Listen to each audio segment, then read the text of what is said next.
Muitas pessoas não suportaram ouvir essa mensagem que eu estou prestes a dizer aqui. Muitos já se desesperaram, espanaram, surtaram em ouvir essa palavra. Se você perder alguma parte, pode ser crucial para você se escandalizar e interpretar errado o que eu vou falar. Então eu peço a tua paciência, calma, e se você é novo convertido, ou se você nem convertido é, cara, por favor, não assista esse vídeo. Porque essa mensagem é comida sólida para maduro na fé, crente velho. E se um bebê recém-nascido comer uma costela, ele pode morrer. Eu já vi muita gente ouvir essa mensagem e se desviar, mano. Porque por não suportar ouvir as verdades aqui reveladas. Jesus falou em João 16:12. Ele disse: eu tenho muita coisa a dizer para vocês, mas vocês ainda não podem suportar. E Jesus, ele tinha muito o que falar, mas ele não podia dizer tudo para não matar os discípulos. Eu já perdi melhores amigos por dizer muito cedo o que eu vou falar aqui para vocês. Na época, eu achei que eles estavam preparados, mas eles espanaram, porque a verdade dói.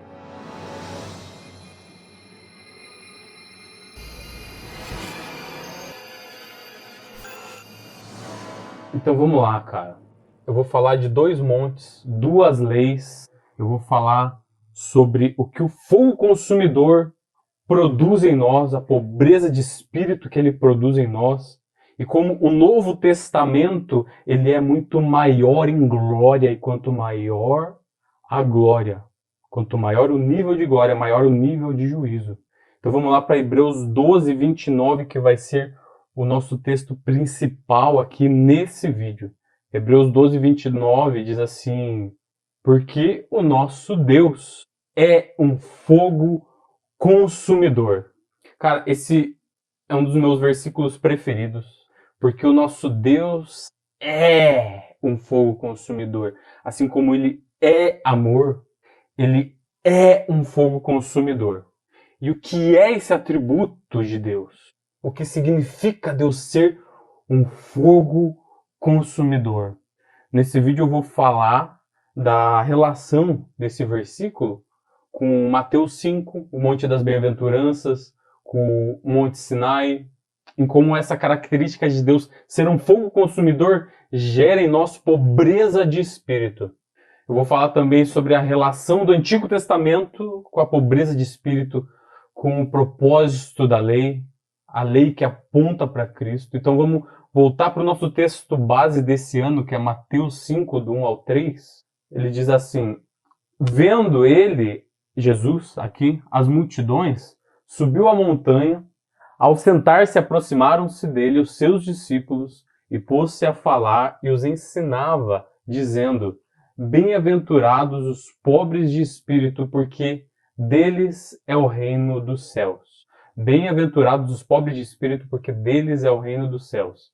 Então, para a gente entender o que está acontecendo aqui, a gente tem que voltar lá atrás em Êxodo e entender o paralelo desse texto com outro texto. Porque esse monte das bem-aventuranças aqui em Mateus 5, que fica na Galileia, é o cumprimento do que foi anunciado em um outro monte, 1500 anos antes, o Monte Sinai. Então vamos analisar aquele outro monte que é o símbolo da lei, e aí a gente vai entender todo o contexto do porquê Jesus falou essas palavras, do porquê ele estava nesse monte. Porque tudo que antes foi escrito para o nosso ensino foi escrito. Diz lá em Romanos 15:4. E em Hebreus 10:1 diz que a lei é a sombra dos bens vindouros e não a imagem exata das coisas. Então, cara, agora preste atenção no começo do Sermão do Monte. O que Jesus faz antes de começar a pregar. Preste atenção. Vendo ele as multidões. Então, primeiro ele viu as multidões. Subiu a montanha. Ao sentar-se, aproximaram-se dele. Quem? As multidões? Não. Aproximaram-se dele os seus discípulos. Então, Jesus subiu a montanha, se assentou e se aproximaram os seus discípulos. E olha só, cara, cada evangelho ele foi escrito para um público-alvo diferente. Tem um símbolo diferente e exalta uma característica diferente de Jesus. Mateus, que é o que a gente está lendo aqui, foi escrito aos judeus e ele exalta Jesus como rei. E o símbolo dele é o leão. Então, quando Mateus dá ênfase que Jesus subiu a montanha e começou a ensinar, ele estava fazendo um paralelo do episódio em que Moisés subiu o Monte Sinai para dar os 10 mandamentos. Então, Mateus aqui, ele estava querendo dizer aos judeus, tipo assim, prestem atenção, cara. Prestem atenção. Aquele sobre quem foi profetizado, o Messias, o profeta maior que Moisés, ele chegou. Aquele que é maior do que Moisés, que foi anunciado, chegou com uma lei maior do que a lei de Moisés, com uma aliança superior. Ele subiu a montanha, ele vai abrir a boca, ele não vai abaixar o padrão, ele vai subir o padrão. E Deus diz, esse é o meu filho amado, ouçam ele. E na lei de Moisés, o padrão era uma lista de regras. E na lei de Cristo, o padrão foi elevado a não mais uma lista de regras, uma checklist, mas uma pessoa. Mas a uma pessoa, Jesus Cristo. E você me pergunta, qual que é a diferença? Cara, é muito gritante. É como, vamos supor, que eu morresse e a minha filha Sara ficasse sem pai. E a Ellen, a minha esposa, para me honrar, passaria para ela, enquanto ela fosse crescendo, todos os princípios que eu acredito que são a base de uma boa educação.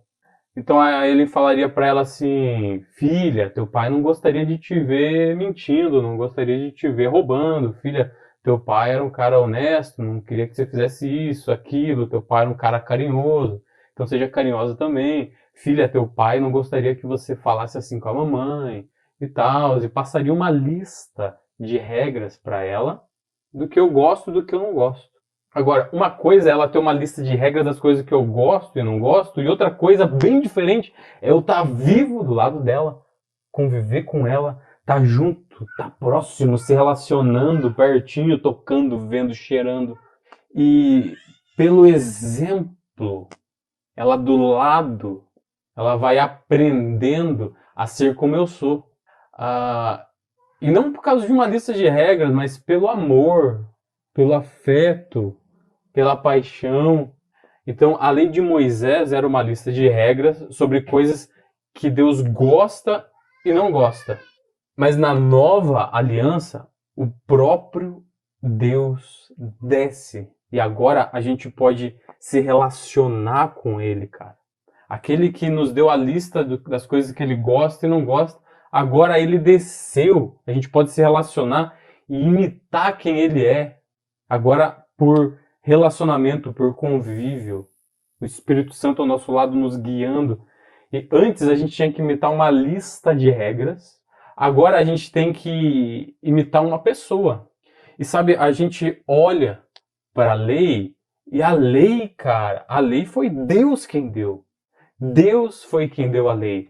Eram as coisas que Deus eram as coisas que Deus gosta. O que está lá na lei não foi simplesmente coisas assim humanas, carnais, porque muitos tratam da lei como se fosse um retrocesso. E agora que a graça chegou, ela evoluiu, Deus se converteu, Deus era mau, ficou bonzinho. E não, cara, o que está na lei, toda a lei é boa, Paulo vai dizer. Lá em Romanos 7, a lei é boa. E perceba que o padrão no Novo Testamento, ele foi elevado. Antes a lei dizia assim, não adulterarás. Agora a lei de Cristo diz, marido, amai vossas esposas como Cristo amou a igreja e deu a sua vida por ela. E se você olhar uma mulher e cobiçá-la, você ter pensamentos impuros sobre ela, você já adulterou. O padrão é muito maior, cara. Antes a lei de Moisés dizia, ame teu próximo como a ti mesmo. E agora, o que a nova lei diz? Não é mais para amar o próximo como a mim mesmo? Não. Agora, a lei de Cristo diz lá em João 13:34, Jesus falou, novo mandamento vos dou. ame ao seu próximo como eu vos amei. Cara, é muito mais fácil eu amar o próximo tendo o padrão, o amor que eu tenho por mim mesmo.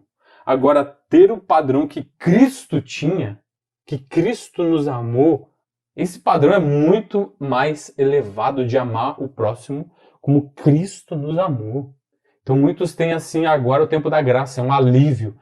Ufa, eu não vou mais precisar ficar obedecendo a lei, agora tá tudo liberado, liberou geral. Cara, o padrão foi elevado, antes era uma lista de regras, mas agora é uma pessoa. Uma pessoa é muito maior que uma lista de regras. É claro que pelo convívio a gente vai obedecer por amor. Romanos 13 diz que o amor cumpre a lei. Como assim o amor cumpre a lei? O amor cumpre a lei porque se eu amo a minha esposa tanto, tanto, tanto, não precisaria nem estar escrito não adulterarás, porque eu não vou querer adulterar contra ela. Se eu amo tanto o meu próximo, não precisaria nem estar escrito não cobiçarás as terras do próximo, porque eu não vou cobiçar, porque eu amo ele. Então, o amor cumpre a lei. E o propósito da antiga lei e do antigo monte, ela era nos gerar humildade. Como assim? Vamos lá, cara, você vai ver como isso é lindo, como isso é maravilhoso. Vamos voltar para o nosso texto base, que é onde Jesus começa a ensinar essa lei superior. A gente tem que ficar atento em alguns detalhes, porque a primeira coisa que ele começa dizendo é: bem-aventurados os pobres de espírito. Tem um porquê aqui de ser a primeira coisa que Jesus vai dizer. A primeira coisa que o Novo Testamento vai registrar como o sermão de Jesus. É claro que ele deu outros sermões em vida antes desse, mas o porquê o Espírito Santo organizou de tal forma a Bíblia que a gente vai ver esse como um dos maiores sermões. O Sermão do Monte, na verdade, é o maior sermão da existência, cara. E aqui ele começa o Novo Testamento com esse sermão e com essa frase. Há um porquê aqui. E a resposta é porque o Sermão do Monte é o substituto da lei de Moisés. Como assim? Ficou confuso, né? Deixa eu explicar. Jesus, ele começa a ensinar a nova lei, com a conclusão da lei de Moisés, do porquê Deus tinha dado a lei. Por que Deus deu a lei de Moisés? Por que Deus já não chegou com Jesus já lá no começo? Por que ele precisou dar essa lei primeiro? E a resposta é para gerar pobreza de espírito. Para gerar pobreza de espírito. Em Romanos 3, por exemplo, no versículo 19 e 20, Paulo vai dizer assim: ora, sabemos que tudo o que a lei diz aos que vivem na lei o diz, para que se cale toda boca e todo mundo seja culpável perante Deus, visto que ninguém será justificado diante dele por obras da lei, em razão de que pela lei vem o pleno conhecimento do pecado. Então, Paulo está dizendo aqui que Deus deu a lei de Moisés para que a gente perceba que a depravação humana nos amarra com correntes de diamante, impossíveis da gente quebrar pela nossa própria força. A lei veio para que a gente veja que a gente é impotente para cumpri-la. Ou seja, somos impotentes para nos mover um dedo sequer na direção de Deus. Em Romanos do 10 ao 12, como está escrito, não há justo nenhum sequer, não há quem entenda, não há quem busque a Deus. Todos se extraviaram, a uma se fizeram inúteis, não há quem faça o bem, não há nenhum sequer. A lei foi dada para que a gente entenda isso. Cara, uma vez um ateu, ele chegou no meu trabalho, quando eu trabalhava na prefeitura, e eu estava lendo a Bíblia, ele chegou e falou assim para mim: cara, fizeram um teste e falaram assim para um cara ir lá e tentar cumprir tudo que está escrito aí na Bíblia, nas leis, nos mandamentos, na lei de Moisés e tudo. Fizeram o teste e o cara não conseguiu cumprir. E esse ateu veio falando isso para mim como se fosse um argumento contra Deus e contra a Bíblia. Deus não existe por causa disso, porque se Deus existisse, daria para cumprir o que ele mandou. E eu falei para ele assim: cara, foi exatamente por isso que Deus deu os mandamentos. para que a gente admita que a gente não consegue cumprir, mano. Era exatamente esse o propósito. O cara conseguiu descobrir o propósito. Uau, que interessante. Então, voltando para o nosso texto lá, cara, do Sermão do Monte, quando Jesus fala assim, bem-aventurados os pobres de espírito, essas são as palavras de transição da velha lei para uma nova lei. Do porquê Deus deu a lei para gerar pobreza de espírito. Jesus está dizendo assim, aqueles que entenderam o propósito da antiga lei, aqueles que calaram a boca, aqueles que perderam toda a esperança em si mesmo, em si próprio, aqueles que entenderam que são impotentes, que não conseguem alcançar o padrão. A esses, venham, subam ao monte. Esse novo pacto é para vocês, os pequeninos, as crianças, os humilhados, os que nada são. E cara, eu te convido, venha comigo, cara. Vamos mergulhar no texto. Vamos mergulhar no texto profundamente, que conta como a lei de Moisés foi inaugurada. E a gente vai ver que a pobreza de espírito está implícita claramente nos escritos da lei e na inauguração da lei está implícito a pobreza de espírito. Vamos lá. Em Êxodo 19, Deus prepara o povo para ouvir a lei. A lei começa a ser dada em Êxodo 20. Em Êxodo 19, há uma preparação para que o povo ouvisse a lei. Ele diz que, fora Moisés e Arão, ninguém poderia subir e nem tocar no Monte Sinai. Só Moisés e Arão. Arão era o sumo sacerdote e ninguém mais podia se aproximar fora eles dois. Ninguém podia subir no monte, nem pôr um pé no começo do monte. E a partir do versículo 11b de Êxodo 20 diz assim: depois de amanhã, Yahvé descerá aos olhos de todo o povo no monte Sinai. E tu fixarás os limites da montanha, guardai-vos de subir a montanha. E não toqueis nos seus limites, todo aquele que tocar na montanha será morto. Ninguém porá a mão sobre ela, será apedrejado ou flechado. Quer seja homem, quer seja animal, não viverá. Quando soar o chifre do carneiro, então subirão a montanha. Ao amanhecer, desde cedo, aqui o versículo 16. Ao amanhecer, desde cedo, houve trovões, guarda isso, trovões, relâmpagos e uma espessa nuvem sobre a montanha. Chegou o grande dia. Já de manhã, o pessoal acorda com barulho de trovão, relâmpago. Eles vão lá fora ver uma espessa nuvem sobre a montanha. Um clangor muito forte de trombeta. Anjos tocando trombetas. E o povo que estava no acampamento pôs-se a tremer. Todo o Monte Sinai pegava fogo, porque o Senhor havia descido sobre ele em fogo. A fumaça subia como fumaça de uma fornalha, e todo o monte tremia com violência. Então, o monte inteiro tinha pegado fogo. O Monte Sinai estava pegando fogo. E como uma fornalha, ele diz que todo o monte tremia. Um terremoto, cara. Um terremoto com muita violência. Pensa que cena aterrorizante, cara. Moisés falava e Deus respondia no trovão. Isso, se quiser conferir depois, está em Êxodo 19, do 11 ao 13, o 16, o 18 e o 19. Então aqui Deus se revela a Israel como nunca antes. Olha que espetáculo isso, cara. A manifestação de Deus no Monte Sinai é uma erupção vulcânica da majestade, da glória, da transcendência de Deus. A montanha pegava fogo enquanto rolava um terremoto, tempestade, chuva de granizo, trevas, terror. E na continuação do texto, em Êxodo 20, quem proclama os 10 mandamentos para o povo é o próprio Deus. Os 10 mandamentos foi a voz de Deus falando. No meio de todo esse espetáculo, ele fala com voz de trovão, mandamento por mandamento. Não adulterarás, não roubarás, guardarás o sábado, e todos os 10 mandamentos. E como um leão rugindo para um rebanho de ovelhas, Deus proclamou a lei. Cara, foi aterrorizante. E você consegue imaginar isso? O que Deus queria com isso? Há um porquê. e Deus alcançou esse porquê.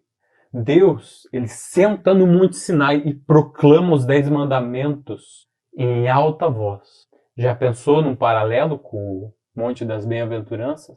Agora aqui é o próprio Deus com a sua força, com a sua glória, com a sua majestade, com voz de trovão. Já imaginou, cara, os teus tímpanos vibrando com os megatons da voz de muitas águas e trovão? É de deixar o pior filme de terror no chinelo, velho. E qual que foi a reação do povo? Qual seria a tua reação diante disso? O povo derreteu igual cera. Eles não suportaram a santidade de Deus. Eles ficaram aterrorizados, mano. Eles tremeram de medo. Isso provoca uma reação no povo. E uma reação muito interessante, cara. Eles clamam por um mediador. Eles clamam por um mediador. Alguém que ficasse entre eles e Deus e passasse o recado. Leia comigo em Êxodo 20, depois que Deus dá a lei, você vai ver todo o pavor do povo.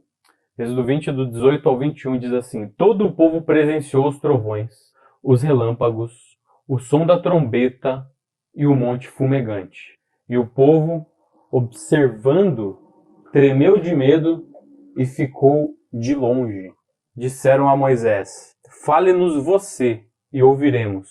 Porém não fale Deus conosco, para que não morramos. Moisés respondeu ao povo: não entrem em pânico, Deus veio para provar vocês, e para que o seu temor esteja diante de vocês, a fim de que não pequem. O povo estava de longe, em pé. Moisés, porém, se aproximou da escuridão onde Deus estava. Então, cara, aqui o povo clama para Moisés: fale você com a gente e não Deus. Consegue imaginar isso? Para que a gente não seja desintegrado por esse fogo consumidor. Fale você com a gente, você passa o recado e Deus não fala com a gente. Essa voz que despedaça, quebra, nos coloca dentro de um liquidificador, nos espreme, mano, e sai o nosso orgulho. Quando essa voz fala, ela tira, cara, todos os nossos argumentos, mano. Por que Deus faz isso? Para que toda boca se cale. Quando a grandeza dele é manifesta, a nossa pequenez é triturada. E a gente grita desesperado. Isso é um quebrantado de coração. A gente fala quebrantado, mas quebrantado é quebrado, despedaçado. Isso é um pobre de espírito. Eu já vi muitos correrem de Deus quando a presença dele se manifestou. Porque esse é o Deus da Bíblia, mano. Não é um Deus ursinho carinhoso, politicamente correto, mordomo do homem. Diante dele, toda boca se cala. E todos se tornam culpados. A nossa estrutura toda se derrete. Há uns 12 anos atrás, eu tinha um amigo que eu tentei evangelizar por uns 3 anos, mas ele sempre desdenhou do evangelho. Ele, tipo assim, pior que o Fábio Porchat, mano. Eu nunca vi alguém blasfemar tanto de Deus como ele. Ele odiava Jesus, odiava Deus, odiava a igreja, não tinha reverência, xingava Deus. Uma vez eu estava na Assembleia de Deus, lá no Xaxim, ele entrou de pijama da mãe dele, pijama rosa, e começou a dançar, mano. Pra desdenhar mesmo, pra tirar, sabe, com Deus e tal. E, cara, uma vez em outubro de 2009, no retiro da igreja, a gente foi orar no monte, e eu lembro, a glória de Deus veio, mano. A glória de Deus veio, e foi lindo, eu comecei a sentir que tava pra rolar uma parada grande, e esse meu brother, ele tava do meu lado, e quando o Espírito Santo chegou, cara, o meu amigo começou a tremer desesperado de medo. Ele tava aterrorizado, cara. Ele puxou meu braço e falou assim: William, por favor, me tira daqui, mano. Por favor, me tira daqui. Eu quero descer agora. Me tira daqui, me leva, por favor. E ele começou a chorar, cara. Mas era um choro desesperado, tá ligado? E ele parecia um vampiro queimando no sol, velho. Sabe? Tipo uma lagarta se contorcendo no sol. E eu, na época, dependente emocional dele. Eu burro, né? Desci com ele, levei ele lá para baixo e perdi aquele momento, cara. Depois o pessoal me contou que todo mundo que tava lá viu um anjo descendo. Cara, se eu pudesse voltar no tempo, com certeza eu tinha deixado ele ser consumido naquele fogo, mano. Mas vamos voltar. Em Êxodo 24:17, diz que o aspecto da glória do Senhor era como um fogo consumidor no cimo do monte, aos olhos dos filhos de Israel. Era como um fogo consumidor. Em Deuteronômio 4:24 diz: porque o Senhor teu Deus é fogo que consome. É Deus zeloso. A gente vai ver esse padrão em quase todas as manifestações escritas na Bíblia. Em quase todas as teofanias. Sempre que Deus se manifestou ao homem, a gente vai ver esse mesmo padrão, cara. Diante de Deus, por exemplo, Isaías, ele não suportou. Ele achou que ia morrer. Daniel ficou pálido, desmaiou. João caiu como morto. Paulo ficou cego. Ezequiel caiu de cara no chão. Os sacerdotes no templo de Salomão não conseguiram ficar de pé. Uzá morreu por se aproximar demais, sem reverência. Os filhos de Arão morreram por estarem bêbados enquanto ofereciam incenso. Enquanto Jesus andava em terra, os demônios se lançavam aos pés dele, amedrontados, aterrorizados, cara. No finalzinho ali do livro de João, a gente vai ler que os soldados romanos, quando eles foram prender Jesus, quando Judas chegou lá e tal, quando eles foram prender Jesus, eles tentaram 2 vezes. Na primeira tentativa, eles caíram todos com o rosto em terra, quando Jesus perguntou para eles o que eles queriam. Só ao sentir a radiação da glória, da santidade de Deus, cara. E sabe que eu fico pensando, cara, todas essas teofanias, o que Deus quer gerar em nós? Elas não podem ser em vão, elas não podem estar escritas ali, elas não podem estar escritas ali em vão, elas têm que gerar em nós alguma coisa. O que Deus quer gerar em nós a partir desses relatos, cara? São vários relatos. Eu creio que Ele quer gerar um terremoto no nosso coração, igual rolou ali no Monte Sinai, para colocar o nosso coração em ordem, colocar o homem no lugar de homem e Deus no lugar de Deus. E quando a gente vê a altura de Deus nesses momentos, a transcendência de Deus, como foi falado no vídeo passado, a gente pode ver o nosso abismo. Quando a gente conhece a onipotência de Deus, a gente abre os olhos para a nossa impotência. Quando a gente vê a grandeza de Deus, a gente vê a nossa pequenez. Quando a gente vê a perfeição de Deus, a gente vê também que a gente é falível. E, cara, reconhecer isso é uma das maiores adorações que a gente pode dar para Ele. E veja, não tem apenas a ver com arrependimento de pecado, mas também com o reconhecimento de quem Deus é. Porque em todas as visões do céu que a Bíblia relata, todos os anjos, todas as criaturas angelicais, elas estão fazendo isso, se prostrando. Os serafins tapam o rosto e os pés diante de Deus. Os 24 anciãos se prostram e lançam suas coroas. Mas lá não tem pecado, cara. Eles não estão em pecado. E eles reconhecem a pequenez deles. Então, reconhecer a sua pequenez não é só algo que um pecador deve fazer diante de Deus. É algo que todos os que não são Deus devem fazer diante de Deus. Agora, voltando para os 10 mandamentos, a pedagogia dos 10 mandamentos, a pedagogia da manifestação daquele monte era calar a boca do homem. Era gerar humildade no seu povo, porque dos pequeninos deles é o reino dos céus. É dos últimos, é dos menores, é dos pobres, é dos humildes, é dos quebrantados. Então o povo clama por um mediador. Cara, antes eu achava que o povo tinha ignorado a Deus e que eles tinham sido covardes e orgulhosos. Que eles não queriam ouvir a verdade, a voz da verdade, porque a verdade dói, a verdade corta. Também, mas não foi isso, não foi essa a essência, né? Eu já ouvi falar, por exemplo, Luiz Hermínio falar, eu acreditei muito nisso, né? Ele falou assim que o povo pediu um mediador porque ali foi criada a religião, ali o povo pediu uma religião, eles não queriam, Deus tentou ter um relacionamento com eles e eles não quiseram, então Deus teve que dar a lei, né? Fazer o quê?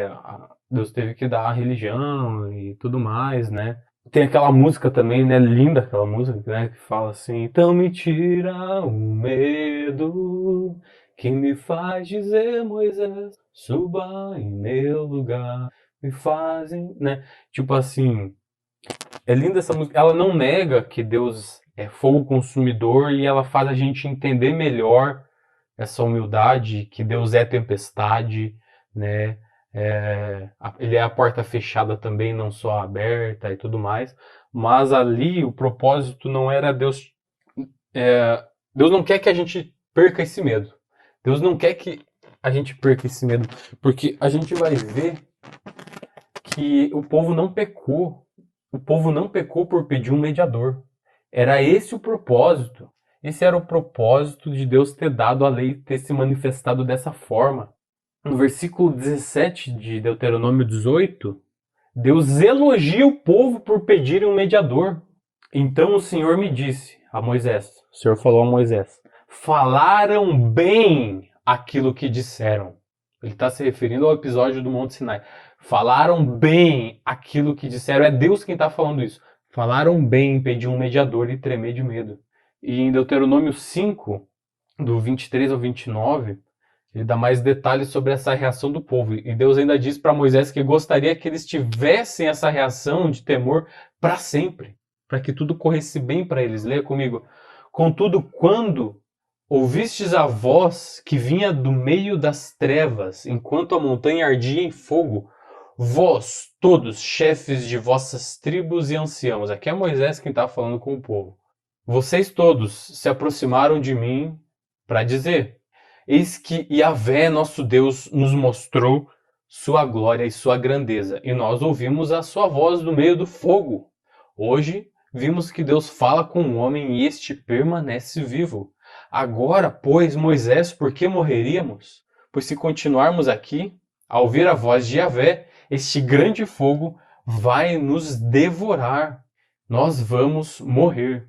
Porque quem há de toda a carne que tenha ouvido a voz do Deus vivo falar do meio do fogo, como nós ouvimos, e permanecido vivo, eles reconheceram que foi uma exceção.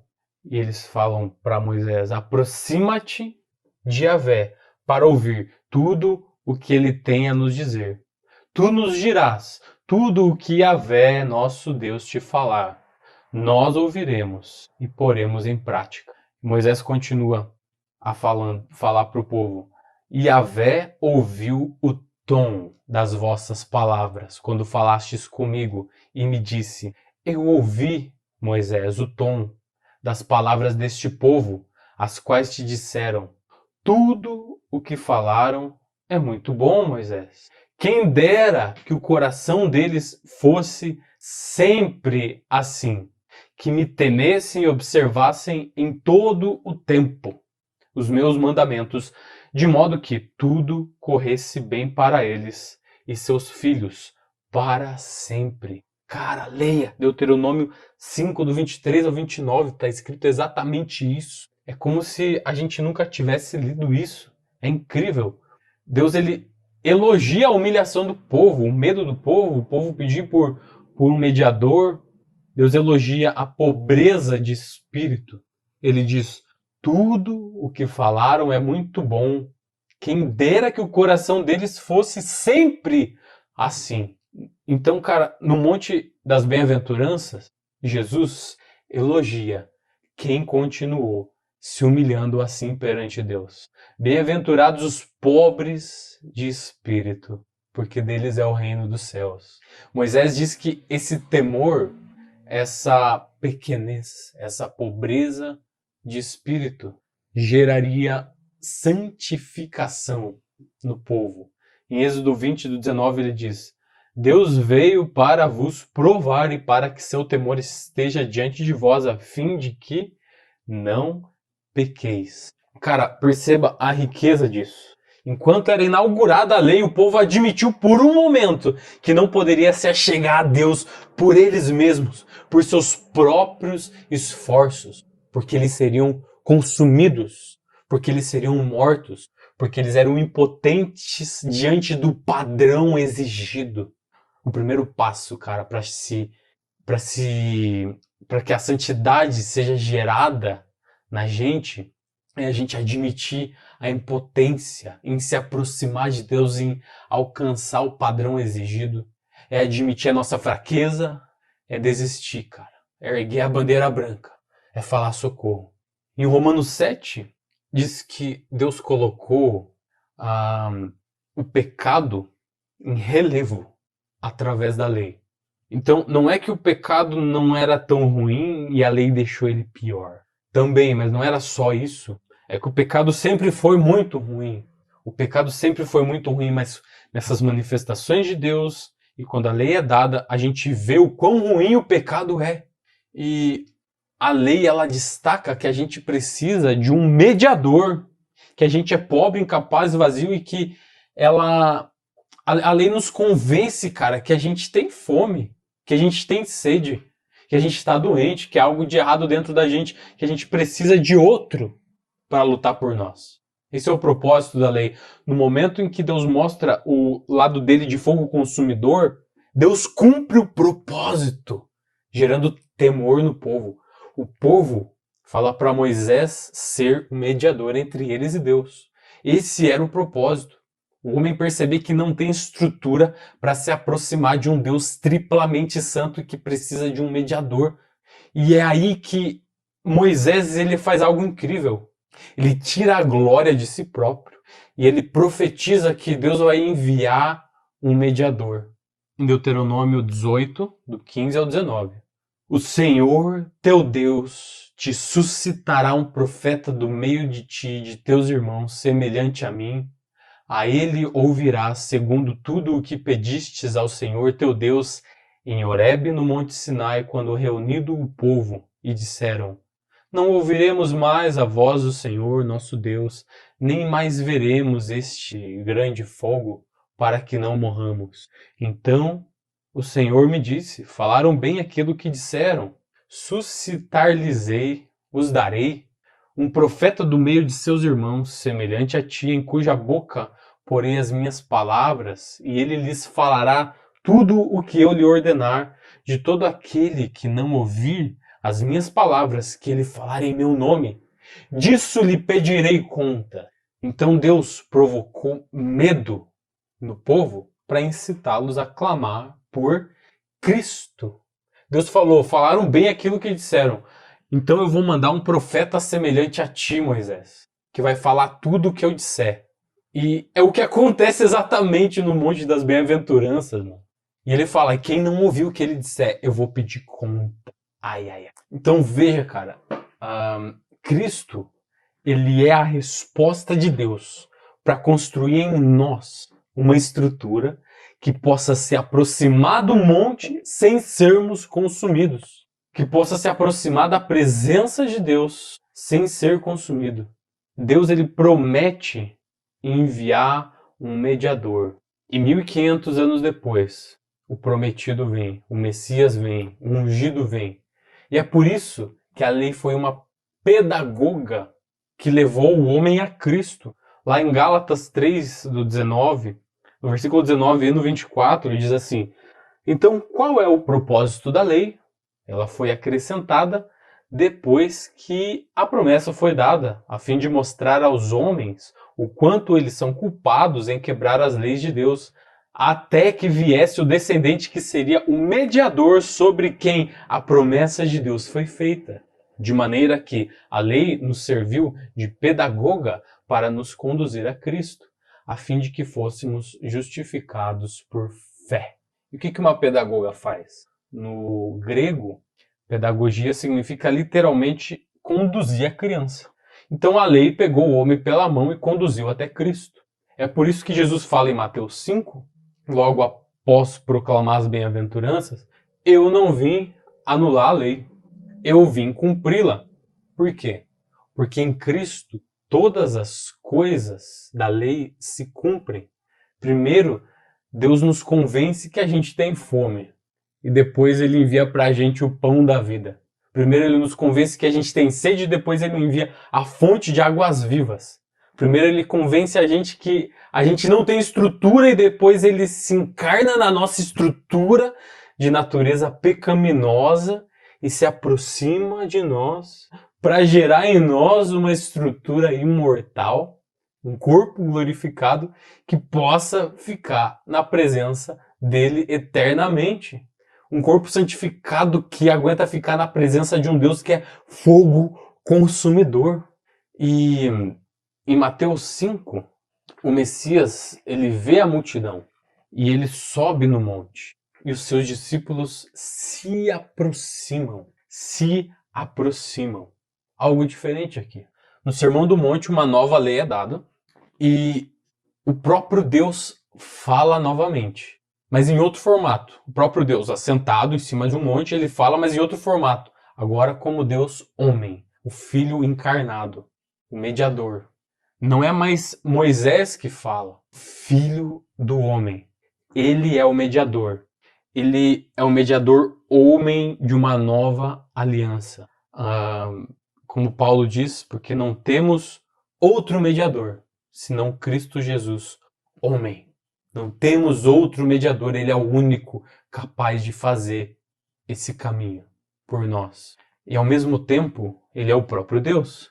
E se você perceber, cara, existem vários paralelos entre essas duas montanhas. Isso é incrível. Por exemplo, no Monte Sinai, só Moisés e Arão podiam subir no monte. Arão era o sumo sacerdote. E já no Sermão da Planície, é um outro sermão de Jesus, não é o Sermão da Montanha, que está em Lucas 6, um sermão parecido, muito parecido com o Sermão da Montanha, mas tem algumas coisas diferentes. Jesus ele estava em cima de um monte, e então ele desceu para pregar para o povo que estava lá embaixo, para a multidão, para todo mundo. Mas já aqui no Sermão da Montanha, Jesus estava lá embaixo, na planície, antes. Ele estava com a multidão e como um ato de separação, ele sobe o monte. E só os seus discípulos se aproximam. Apenas os discípulos. Talvez os 70, talvez os 500, mas não a multidão.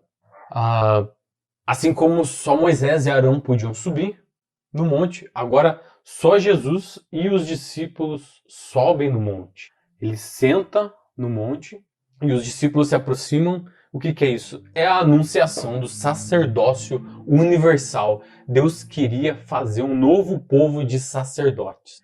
E um outro paralelo dos dois montes é que no Monte Sinai Deus proclamou a lei rugindo como um leão. Já no Monte das Bem-aventuranças Deus declama a nova lei como um cordeiro. No final do sermão, né, da montanha, em Mateus 7, ele diz assim que as multidões ficaram maravilhadas, extasiadas com os ensinamentos de Jesus, porque ele ensinava como quem tinha autoridade, não como os escribas. Eles se maravilhavam com a autoridade do Cordeiro.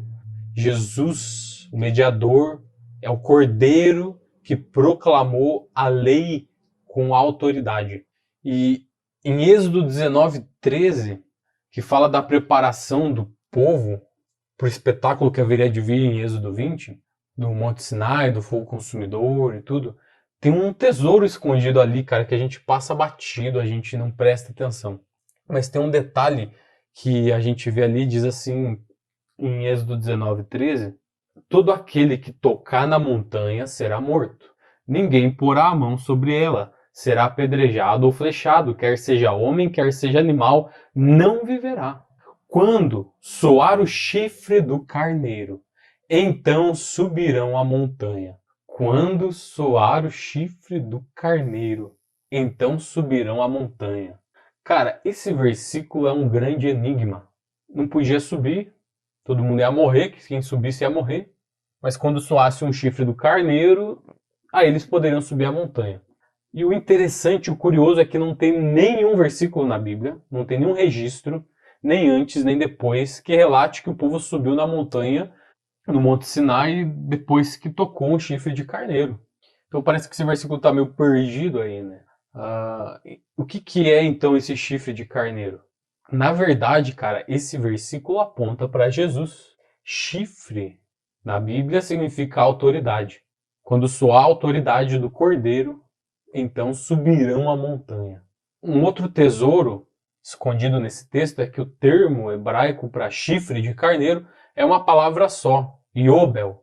E ela tem 3 possíveis traduções: carneiro, chifre de carneiro ou ano do jubileu. E nas 3, cara, a gente pode ver algo apontando para Jesus e significando a mesma coisa praticamente. O ano do jubileu, o que era? Ele era conhecido como o ano da libertação, o ano aceitável do Senhor.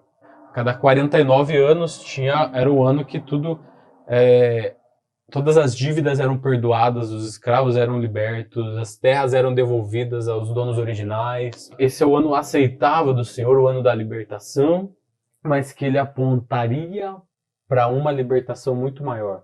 Então, uma possível tradução para esse versículo seria: quando for proclamado o ano aceitável do Senhor, quando for proclamado o ano do jubileu, então subirão a montanha. Quando for proclamado o ano da libertação, então subirão a montanha. Quando que isso se cumpriu, cara? Quando que isso aconteceu? Em Lucas, no capítulo 4, o que acontece? Jesus ele entra numa sinagoga específica, né, onde ele cresceu congregando, e como de costume, ele se levantou para fazer a leitura. E do verso 17 ao 22 de Lucas, a gente vai ver escrito o seguinte: foi-lhe entregue o livro do profeta Isaías. Desenrolou-o, encontrando o lugar onde está escrito: o Espírito do Senhor está sobre mim, porque ele me ungiu para levar as boas notícias aos pobres, me enviou para proclamar libertação aos cativos e recuperar a vista dos cegos, para restituir a liberdade aos oprimidos e proclamar o ano aceitável do Senhor. E proclamar o ano aceitável do Senhor. Jesus enrolou o livro e devolveu ao assistente e sentou-se. Todos na sinagoga olhavam atentos para ele. Então começou a lhes dizer: hoje se cumpriu a escritura que vocês acabaram de ouvir. Todos davam testemunho dele e se maravilhavam das palavras cheias de graça que lhes saíam dos lábios. O chifre do cordeiro soou. Ele proclamou o ano da libertação. A gente pode subir no monte agora, mano. Que incrível isso. O cordeiro proclamou o Yobel, o ano da libertação, o ano aceitável do Senhor. A gente é aceito por Deus agora. A gente pode se aproximar sem ser consumido. Em Êxodo 20, cara, o povo não podia subir, mas ouvia Deus de longe. O que aquele monte representava ali? Um degrau a mais. O céu, onde Deus está sentado no trono. O tabernáculo celestial, o templo dos céus, o santo dos santos real. O autor de Hebreus, ele vai dizer que Moisés olhou para o céu e viu esse modelo do templo original para construir uma cópia, o tabernáculo da terra. E da mesma forma, a gente deve olhar para Cristo, o tabernáculo original, e construí-lo em nós. Mas a gente só vai ver os detalhes nos aproximando, se relacionando, chegando perto. Olhar para a imagem de Deus, cara, e ver a glória dele, os atributos dele. Olhar para ele e deixar de olhar para a gente. Olhar para cima e deixar de olhar para baixo. Deixar a terra por um momento, subir o monte, fixar os olhos nele, como Moisés subiu no monte e pediu para ver a Deus. E Jesus, ao subir o monte, em Mateus 5, ele estava querendo dizer isso: uma nova lei está sendo instituída, baseada no templo original, que sou eu. Eu estou dando a planta com as medidas exatas e o material específico para vocês construírem um templo baseado nesse modelo original. Eu sou esse modelo. O tabernáculo desceu até vocês. Olhem para mim, se aproximem de mim, me vejam, me toquem, me cheiram, me contemplem, andem comigo, me sigam, venham após mim. Agora que a Torre de Babel já foi derretida dos seus corações, agora que foi gerada a pobreza de espírito, quando foi passada a retroescavadeira da minha presença, fazendo a terraplanagem, agora vocês podem começar a construir os fundamentos. E na segunda carta aos Coríntios, nos capítulos 3, 4 e 5, Paulo vai explicar isso pra gente. No capítulo 3 ele diz assim: Não que por nós mesmos sejamos capazes de pensar alguma coisa, como se partisse de nós. Pelo contrário, a nossa suficiência vem de Deus. Olha como ele aprendeu. Olha como ele aprendeu. O qual nos habilitou para sermos ministros de uma nova aliança, não da letra, mas do Espírito, porque a letra mata, mas o Espírito vivifica. E se o ministério da morte foi gravado, se o ministério da morte gravado com letras em pedras se revestiu de glória, a ponto de os filhos de Israel não poderem fitar a face de Moisés por causa da glória do seu rosto, ainda que desvanecente, como não será de maior glória o ministério do Espírito?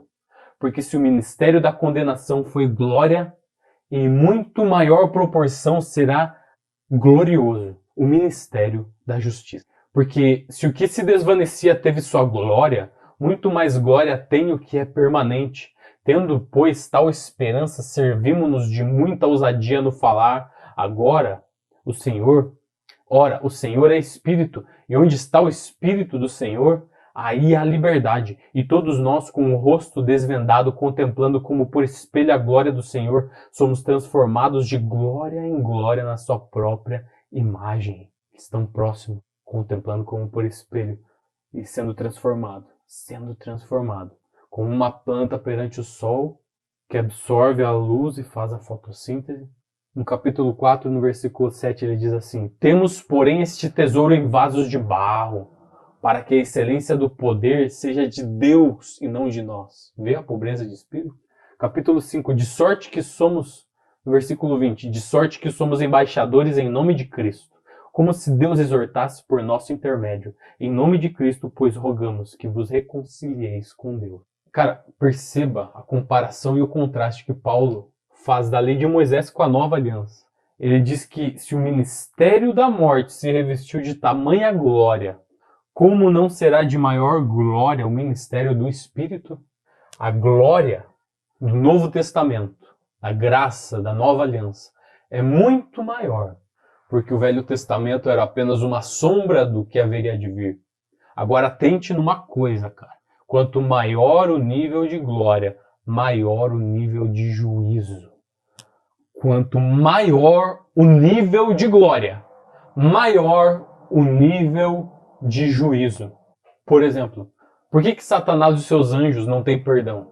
Porque mesmo vivendo na sala do trono, tendo visto o que eles viram, eles conseguiram pecar. Cara, eles pisavam no Santo dos Santos. Eles viam Deus de perto. E proporcionalmente a esse nível de privilégio, eles tiveram também o mesmo nível de juízo. Adão e Eva também, cara, viviam no paraíso, viam a Deus todos os dias, eles receberam domínio sobre a terra, e bastou quantos pecados para eles serem lançados fora e condenarem toda a humanidade junto com eles? Um pecado apenas. Por quê? Como dizia o tio Ben, com grandes poderes vem grandes responsabilidades. Com grandes privilégios vem grandes responsabilidades. Com grandes direitos vem grandes deveres. Em Levítico 10, os sacerdotes Nadab e Abiú, os filhos de Arão, se embriagaram e entraram no lugar santo para oferecer incenso para Deus. Na hora caiu fogo do céu e os consumiu. Cara. Já em Samuel 2, durante anos e anos, os sacerdotes Ofni e Finés, os filhos de Eli, eles roubavam das ofertas e eles faziam orgias com as zeladoras e nada acontecia com eles. Por quê? Porque os filhos de Arão, esses que foram mortos, eles viram todos os milagres que Deus fez por meio de Moisés para libertar o povo do Egito. Eles viram as pragas, eles viram o mar abrir, eles viram a nuvem, comeram do maná, eles viram a manifestação de Deus no Monte Sinai. A eles foi dado muito. E também foi cobrado muito. Um antigo professor meu da faculdade, ele foi um dos melhores professores que eu tive na vida. Professor Humberto Costa, de design gráfico. Ele era muito bom professor, mas as provas dele também eram muito difíceis. E ele falava, quem muito é dado, muito é cobrado. Ele se doava muito pra gente, mas ele também cobrava muito da gente. E já os filhos de Eli, eles não viveram o mesmo sobrenatural. Pelo contrário, em 1 Samuel, no próximo capítulo, né, no 3, diz assim que naqueles dias a palavra do Senhor era muito rara. As visões não eram frequentes. A palavra do Senhor era rara, as visões não eram frequentes. Então, deles não foi cobrado tanto porque não foi dado muito. Percebe? Quanto maior o nível de glória, maior o nível de juízo. E alguém pode dizer, mas isso era no Velho Testamento, no Novo não é assim. Me cite, William, um versículo que isso aconteceu no Novo Testamento. Pois bem, então vamos lá. Atos capítulo 5. Conta a história do casal, Ananias e Safira, todo mundo sabe, eles venderam o terreno, ofertaram na igreja uma parte do dinheiro e mentiram que esse era o valor total. Na hora, os dois caíram mortos diante de Pedro. Ananias e Safira, eles deram uma oferta gorda. E Deus não aceitou porque era só para aparecer. Cara, já imaginou hoje um pastor recusar uma oferta de 100 mil reais e falar: vocês estão dando só para aparecer. Não quero não. Deixa baixo. Pode levar de volta. E na hora a pessoa cair morta, a gente não consegue imaginar, né? Mas, cara, isso é Novo Testamento, velho. Deus é imutável. Deus não mudou do Velho Testamento para o Novo. Algumas pessoas acham que Deus, ele mudou de ideia, né? Ele se arrependeu de algumas coisas. Nossa, eu estava muito estressado, né? O pai era mais zangado, aí veio o filho e deixou o negócio mais fácil, né? Eu pergunto, então Deus se converteu? Deus se converteu? Não, mano, não. Deus era e sempre vai ser um fogo consumidor. Para sempre. Da mesma forma que ele matou Nadab e Abiú no tempo da lei, ele matou Ananias e Safira no tempo da graça. Porque quanto maior o nível de glória, maior o nível de juízo, cara. Então toma cuidado quando você quiser entrar num nível grande de glória com Deus. Você vai ter que estar preparado também para dar maiores contas a Deus. Tiago fala, não quero muito de vocês serem mestres, porque prestarão maiores contas a Deus. A igreja estava vivendo um sobrenatural de Deus, cara, aqui em Atos, a tal ponto que a sombra de Pedro curava, as vestes de Paulo curavam, o Espírito Santo era derramado sobre toda a carne, e a quem muito é dado, muito é cobrado. E Lucas 12, essa frase, né, parece um ditado popular, cara, né, a quem muito é dado, muito é cobrado. Cara, sabe quem inventou essa frase? Jesus. Lucas 12, do 47 ao 49, Jesus disse: o servo que conhece a vontade do seu senhor e não se prepara ou não faz aquilo que ele quer, será punido com muitas chicotadas. Mas o servo que não conhece a vontade de seu senhor e que faz alguma coisa que merece castigo, será punido com poucas chicotadas. Sendo assim, a quem muito é dado, muito lhe será cobrado. E daquelas pessoas nas quais foi depositada a maior confiança, muito mais será exigido. Eu vim para pôr fogo na terra, e como eu gostaria que ela já estivesse queimando. Cara, alguns dizem que aquele formato de Deus do Antigo Testamento não existe mais, mano. Que depois de Jesus, o pai deu uma acalmada, né? Agora ele tá mansinho. E não é mais aquele fogo consumidor. Cara, na verdade, ele ainda é. Sempre será. E no livro de Hebreus, Novo Testamento, fala da superioridade da aliança de Cristo comparada com a aliança de Moisés. Diz que a nós, na aliança de Cristo, foi dado muito e nos será cobrado muito. Como Deus falou para Moisés, aquele que não ouvir as palavras da sua boca, eu lhe pedirei contas. E no livro de Hebreus, o autor, ele traça o paralelo entre as duas alianças. É o livro inteiro ele traçando paralelo entre as duas alianças, entre os dois montes, entre as duas leis, dois sangues, dois tabernáculos, dois sumos sacerdotes e dois mediadores. E por que ele traça esses paralelos? Para no final ele dar o veredito. A quem muito é dado, muito é cobrado. Ele diz que se na antiga aliança os rebeldes foram punidos com dura punição, muito mais nós, se virarmos as costas para tão grande revelação de Jesus Cristo nessa aliança superior. E eu convido você, cara, viaje comigo agora para alguns trechos de Hebreus, que é considerado o livro de Levítico do Novo Testamento. E talvez seja o livro mais difícil e mais complexo da Bíblia. E tenha paciência que eu vou demorar uns 5 minutos nessa viagem, nessa leitura. Eu selecionei as melhores traduções para você entender melhor. Eu comparei umas 20 traduções, eu li as palavras no original, foi um trabalho árduo, mas foi maravilhoso, cara. Então, medite nos tesouros escondidos nesses textos de Hebreus. Eu dei uma resumida em Hebreus. Então vamos lá começar do capítulo 1. Deixa eu tomar uma água antes. Versículo 1 e 2.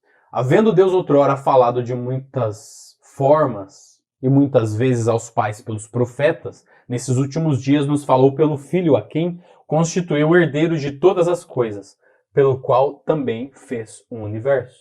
Então antes Deus falava de uma forma, os profetas, agora falou através do Filho. Capítulo 2, do 1 ao 4.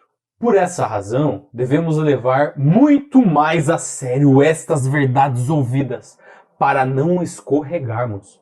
Pois se a palavra falada por meio de anjos tinha tanto crédito, que todo aquele que a transgrediu ou lhe desobedeceu, recebeu o castigo que merecia, como escaparemos nós se negligenciarmos esta magnífica salvação, a qual foi anunciada pessoalmente pelo próprio Senhor Jesus e depois cuidadosamente transmitida a nós, pelos que dele a ouviram, testemunhando também Deus através de sinais, prodígios, vários milagres, mostrando de várias maneiras o seu poder e distribuindo dons do Espírito Santo segundo a sua vontade. Quanto foi dado a nós. Capítulo 8, do 5b ao 6. Assim como foi Moisés divinamente instruído quando estava para construir o tabernáculo, pois diz ele, vê que faças todas as coisas de acordo com o modelo que te foi mostrado no monte. Agora, com efeito, obteve Jesus ministério tanto mais excelente, quanto é ele também mediador de superior aliança, instituída com base em superiores promessas. Capítulo 10, olha que forte, do 26 ao 31. Porque, se vivermos deliberadamente em pecado, depois de termos recebido o pleno conhecimento da verdade, já não resta sacrifício pelos pecados. Pelo contrário, só nos resta uma expectativa amedrontadora de juízo e fogo consumidor, prestes a consumir quem se rebelar. Quem rejeitasse a lei de Moisés morria pelo depoimento de 2 ou 3 testemunhas, sem misericórdia. O que acontecerá então com aqueles que desprezam o Filho de Deus, que desrespeitam o sangue da nova aliança, com o qual eles mesmos foram purificados, ou ainda que insultam o Espírito que nos mostra a graça de Deus? Vocês não acham que eles merecem um castigo muito mais severo? Ora, nós conhecemos aquele que disse, a mim pertence a vingança, eu o retribuirei, e outra vez o Senhor julgará o seu povo. Horrível coisa é cair nas mãos do Deus vivo. E por último, capítulo 12, do 18 ao 29. Diferente dos israelitas, vocês não tiveram que se aproximar. Presta atenção, cara. Diferente dos israelitas, vocês não tiveram que se aproximar do terror da montanha física, que ardia em chamas, coberta pela escuridão, as trevas, a tempestade, o clangor das trombetas e o som da estrondosa voz que os ouvintes imploraram, desesperados, que parasse de falar, pois já não suportavam o que lhes era ordenado, até um animal, se tocar o monte, será apedrejado. Na verdade, de tal modo era horrível o espetáculo que Moisés disse, sinto-me em pânico e aterrorizado. Mas vocês têm se aproximado do monte Sião, da cidade do Deus vivo, da Jerusalém celestial, de milhões de anjos reunidos em festa, da igreja dos primogênitos registrados nos céus e a Deus, o juiz de todos, e aos espíritos dos justos aperfeiçoados, e a Jesus, o mediador da nova aliança, e ao sangue da purificação que fala coisas superiores que fala o próprio Abel. Tenham cuidado, não recusem ouvir a voz daquele que está falando. Porque se o povo de Israel não escapou quando se recusou a ouvir Moisés, que era um mensageiro terreno, como nós escaparemos se rejeitarmos ouvir aquele que nos fala dos céus? A voz de Deus naquela ocasião sacudiu a terra até os fundamentos. Agora, porém, ele promete dizendo, de uma vez por todas, farei abalar não só a terra, mas também o céu.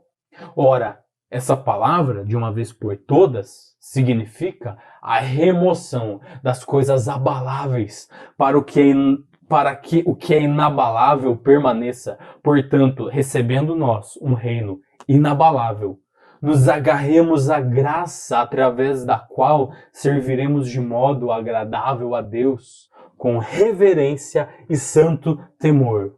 Porque o nosso Deus é um fogo consumidor. Porque o nosso Deus é um fogo consumidor. Apesar, cara, da gente entrar na presença pelo sangue de Cristo e o véu ser rasgado, ele continua sendo santo. Ele continua sendo fogo consumidor.